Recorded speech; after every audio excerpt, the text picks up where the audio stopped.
Let's face it, at one point or another, most of us have had that feeling. We look in the mirror and all we can say is, wow, what happened? How did we let ourselves get this way? Usually what follows is looking up whatever diet is the new in diet, so that we can lose the extra pounds. And therein lies the problem. Each of us are different. Our bodies are made differently, and we need to understand and respect that. Plus everyone gets into that situation differently. Some people eat too much fast food, some drink too much soda, some have no idea what portion control is, and some just need to restrict certain things like fats or carbs. Whatever the reason, you need to figure out the cause before you can come up with the solution. Fast food addict. Do you find yourself always on the go? No time to cook, so you'll just pick something up on the way. You may be a fast food addict.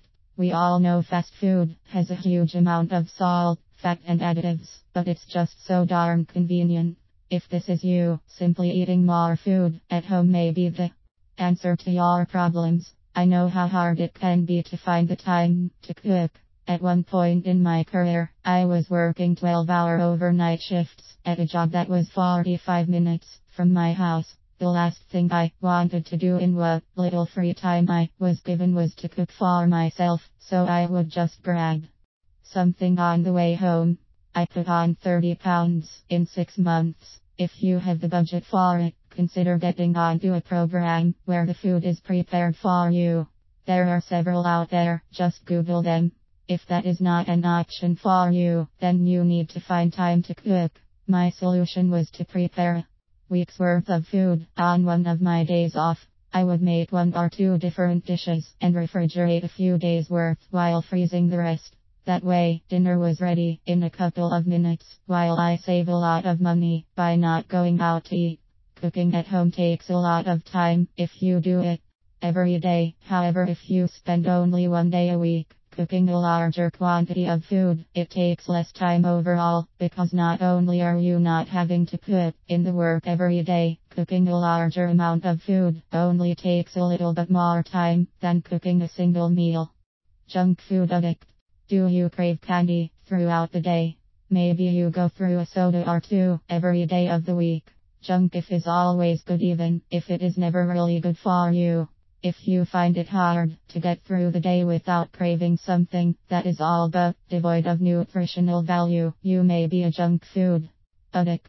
While it is okay to eat a candy bar every so often, having one every day is going to lead to problems. If you simply have to satisfy your sweet tooth and you want to lose weight, you need to make smarter choices. As much as some people seem adverse to it, fruit really is a good choice. It is sweet while also having a good amount of nutritional value. Plus, eating something natural is always preferable to the preservatives and artificial stuff found in candy and soda. If the whole fruit thing is not your style, you can always try dark chocolate. Just make sure to have no more than 1 piece a day, and make sure it is very dark. I would recommend 80% or more. Portion control. One common problem is that people simply don't know what an acceptable portion is. The common misconception is that you just fill up the plate and your portions just be good. Loading up with a couple pounds of pasta is not the same as having 1 portion. Portion size is different for all foods, and you should Google portion size to get an idea as to what you should be eating. Things that may help at home are a food scale and measuring out what you eat before putting it on your plate. A food scale allows you to see what 1 portion of chicken or beef you should serve. If you want a 6-ounce piece of chicken, you simply put it on the scale and you know you are eating the right amount. Likewise, you can use a simple measuring cup to figure out what a half cup of spaghetti sauce or a cup of vegetables looks like. All of these things can help to get an idea as to how much you should actually be eating for a meal. Low fat versus low carb.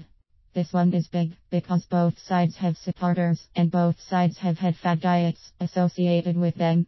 The main thing here is to remember not to eliminate anything, but simply reduce whatever one you know causes problems for you.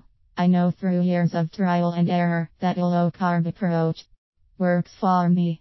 The only reason I know that is because I have spent many years trying to lose weight and have tried just about every kind of diet out there. You just need to analyze what you are eating. Do you eat a lot of bread and potatoes with every meal?